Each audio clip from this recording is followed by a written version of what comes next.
ಕರಾವಳಿ ಶೈಲಿಯ ಕ್ರ್ಯಾಬ್ ಅಥವಾ ಏಡಿಗಸಿ ಹೇಗೆ ಮಾಡೋದಂತ ನೋಡೋಣ. Hi friends, welcome to my channel Pavi homies kitchen. ಯಾರೆಲ್ಲ ಹೊಸ್ದಾಗಿ ನನ್ನ ಚಾನಲ್ ನೋಡ್ತಿದ್ದೀರಾ ದಯವಿಟ್ಟು ಸಬ್ಸ್ಕ್ರೈಬ್ ಮಾಡ್ಕೊಳ್ಳಿ. ಹಾಗೆ ಈ ವಿಡಿಯೋನ ಫ್ಯಾಮಿಲಿ ಫ್ರೆಂಡ್ಸ್ಗೆ ಶೇರ್ ಮಾಡಿ. ಈಗ ನಾನು 1 kg ಆಗಷ್ಟು ಕ್ರ್ಯಾಬ್ ಮಾಡ್ತಿರೋದು.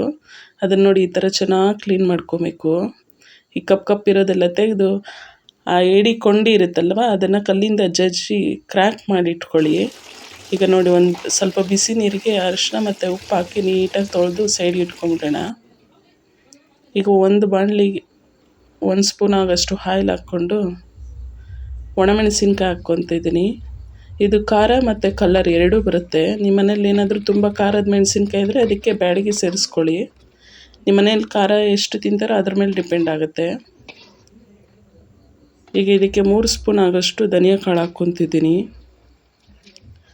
ಲೈಟಾಗಿ ಫ್ರೈ ಮಾಡಿಕೊಂಡು ಹಾಗೆ 1/4 ಸ್ಪೂನ್ ಆಗೋಷ್ಟು ಮೆಂತ್ಯ ಕಾಳು ಹಾಕ್ಕೊತಿದ್ದೀನಿ.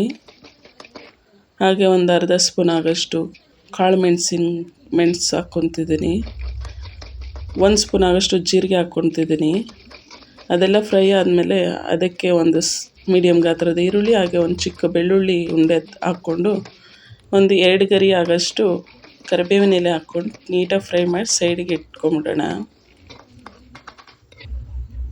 ಈಗ ಅದೇ ಬಾಣಲಿಗೆ ಒಂದು ಅರ್ಧ ಹೋಳಾಗೋಷ್ಟು ಕೊಬ್ಬರಿ ಹಾಗೆ ಒಂದು ಅರ್ಧ ಸ್ಪೂನ್ ಆಗೋಷ್ಟು ಅರಿಶಿನ ಹಾಕ್ಕೊಂಡು ಲೈಟಾಗಿ ಫ್ರೈ ಮಾಡ್ಕೊಂಡ. ಈಗ ಅದನ್ನು ಒಂದು ಪ್ಲೇಟಿಗೆ ತೆಗೆದಿಟ್ಕೊಂಡು ಬಿಡ್ತಿದ್ದೀನಿ. ಈಗ ಅದೇ ಬಾಣಲಿಗೆ ಒಂದು 3 ರಿಂದ 4 ಟೇಬಲ್ ಸ್ಪೂನ್ ಆಗೋಷ್ಟು ಆಯಿಲ್ ಹಾಕ್ಕೊಂಡು ಒಂದು ದೊಡ್ಡ ಗಾತ್ರದ ಈರುಳ್ಳಿ ಹಾಗೆ ಒಂದು 2 ಗರಿ ಆಗೋಷ್ಟು ಕರಿಬೇವಿನ ಎಲೆ ಹಾಗೆ 1-2 ಟೊಮೆಟೊ ಕಟ್ ಮಾಡಿ ಹಾಕ್ಕೊತಿದ್ದೀನಿ. ಫ್ರೈ ಮಾಡಿಕೊಂಡು ಈಗ 1 ಸ್ಪೂನ್ ಆಗೋಷ್ಟು ಶುಂಠಿ ಬೆಳ್ಳುಳ್ಳಿ ಪೇಸ್ಟ್ ಹಾಕ್ಕೊಂಡು ಚೆನ್ನಾಗಿ ಫ್ರೈ ಮಾಡ್ಕೊಳ್ಳೋಣ.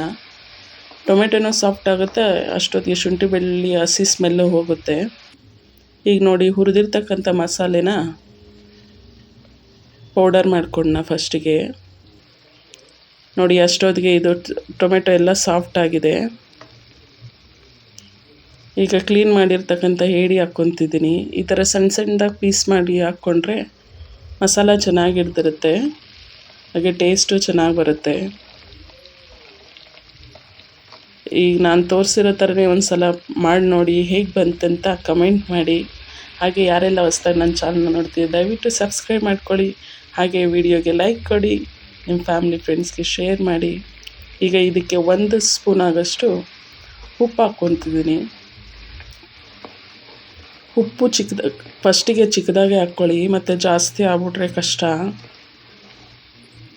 ಈಗ ಇದಕ್ಕೆ ಒಂದು ಅರ್ಧ ಗ್ಲಾಸ್ ಆಗೋಷ್ಟು ನೀರು ಹಾಕ್ಕೊಂಡು ಒಂದು 15 ನಿಮಿಷ ಬೇಯಕ್ಕೆ ಬಿಟ್ಬಿಡೋಣ.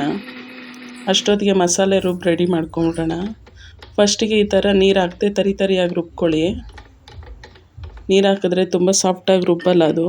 ಈಗ ಒಂದು ನಿಂಬೆಹಣ್ಣು ಗಾತ್ರದ ಹುಣಸೆಹಣ್ಣು ಹಾಕ್ಕೊಂಡಿದ್ದೀನಿ. ಅದಕ್ಕೆ ಒಂದು ಅರ್ಧ ಗ್ಲಾಸ್ ನೀರು ಹಾಕ್ಕೊಂಡು ಫೈನ್ ಪೇಸ್ಟ್ ಮಾಡ್ಕೊಂಡ. ನೋಡಿ ಈ ಥರ ಫೈನಾಗಿ ಪೇಸ್ಟ್ ಆಗಬೇಕು. ಈಗ ಲಾಸ್ಟಿಗೆ ಅರಿಶಿನ ಮತ್ತು ಕಾಯಿ ತುರಿ ಫ್ರೈ ಮಾಡಿ ಇಟ್ಕೊಂಡಿರೋದನ್ನ ಹಾಕಿ